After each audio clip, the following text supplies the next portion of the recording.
Let the past die. Yes, this is a Hasbro Star Wars The Black Series Kylo Ren helmet, which I used for my cosplay of Kylo Ren, including this Force of X lightsaber, which I will turn on. It's pretty cool. But aside from this, I'm gonna give my review for Star Wars The Last Jedi, which came out last week, and it's a pretty awesome film. Hey guys, this is Timzster. I'm back with another vlog entry a few days just before we celebrate the most wonderful time of the year, which is Christmas. And these are nifty items to get if you're a Star Wars fan. 'Tis the season to shop. But let's get on with the review.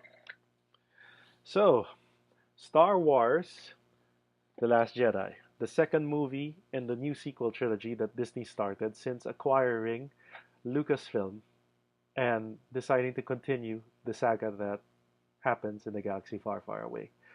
2015 saw the release of J.J. Abrams' Star Wars The Force Awakens, which introduced us to new characters, namely Oscar Isaac as Poe Dameron, the ace pilot of the Resistance.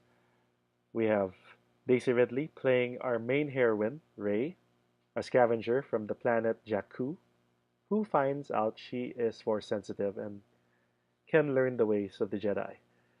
And John Boyega playing a defecting stormtrooper from the First Order named Finn, who joins with the Resistance and fights for freedom now. In The Last Jedi, we see the return, the long awaited return of Mark Hamill as an aged, weary, and disillusioned Luke Skywalker. Why is he disillusioned? Because this guy turned to the dark side.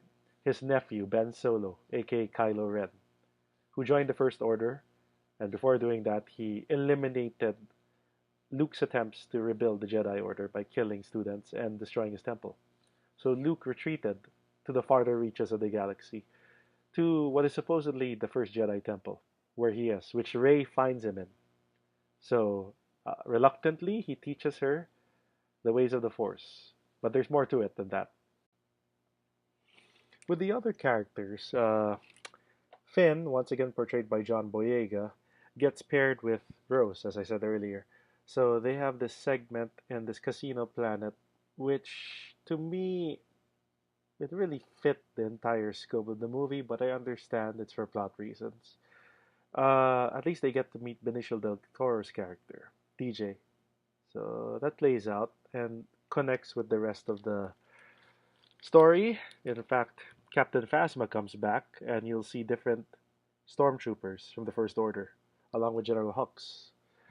And of course, there's Poe Dameron, who fights with the Resistance as they're escaping from the First Order.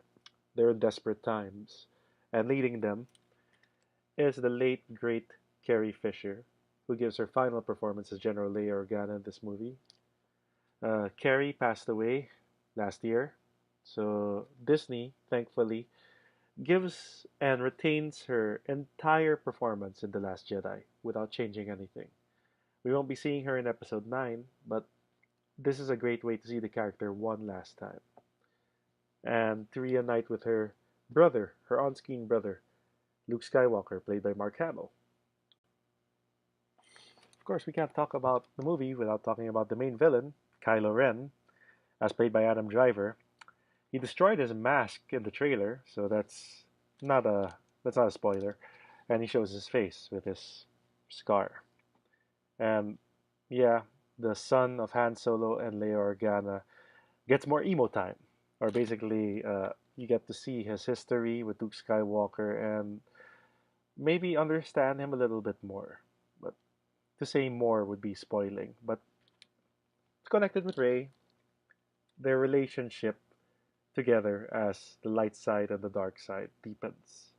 So director Rian Johnson did a good job with that. In fact, there are just stuff about The Last Jedi I enjoyed over The Force Awakens. And vis-a-vis, I mean, the first of the new sequel trilogy had stuff which was good and better compared to its sequel. J.J. Abrams directed the first entry, and then Rian Johnson directed this. So both of them have their good points. Nothing's perfect. In fact, fans are divided by this, but I'd say you still watch The Last Jedi. It's a great entry to the series and brings some things full circle. In fact, I'd still make my top three the original trilogy, but Last Jedi ranks at number five, with number four being Revenge of the Sith. I know the prequel trilogy wasn't really that good, but it had its moments, and I enjoyed that one among all. And it wouldn't be a premiere for Star Wars that I attended last week if I didn't cosplay.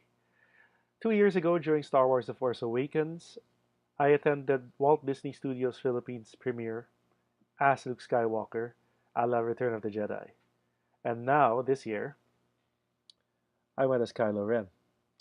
There you go, just a peek of my cosplay during Walt Disney Studios Philippines special advance screening of Star Wars The Last Jedi last week. And I enjoyed it. Adam Driver and I are actually very close in birthdays. We're the same age, and he's just a few days older. So, funny fact. But I really enjoyed this character in this movie. It was fleshed out more. And I enjoyed doing the unmasked Kylo Ren. Pretty good cosplay. So I'd like to thank my friend Neil for providing me with this notebook. And yeah, the helmet and the lightsaber.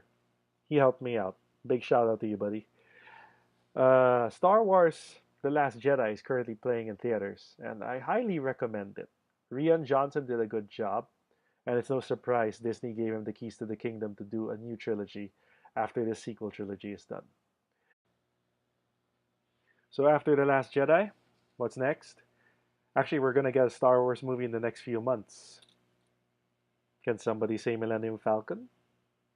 Yeah, we're gonna see the younger Han Solo and Chewbacca and new cast of characters in Solo, a Star Wars story, which is set years before A New Hope, and we're going to see a new guy step into the shoes of Han Solo, which was famously portrayed by Harrison Ford, but it's a younger Solo, so let's see how that goes in May. To finish off things, it's the holiday season, and I'm pretty busy. I only recently returned to vlogging as of this entry, and it's a few days before Xmas, and a few weeks before we welcome 2018. So there's so much to look forward to. Fix the room, so hopefully you'll see me more again in this kind of setup when I do vlogs. Hopefully before the year ends again, but I'm not pressuring myself. We'll see. You can follow me at Facebook, facebook.com/Timzster, Timzster. Twitter, the Timzster, Timzster again, or at Instagram, Timzster, Timzster. All my adventures are there and updates, and if I decide to put another entry, I'll notify it there in those social media accounts. Thank you guys for watching. Merry Christmas, Happy Holidays, and may the Force be with us all. See you around.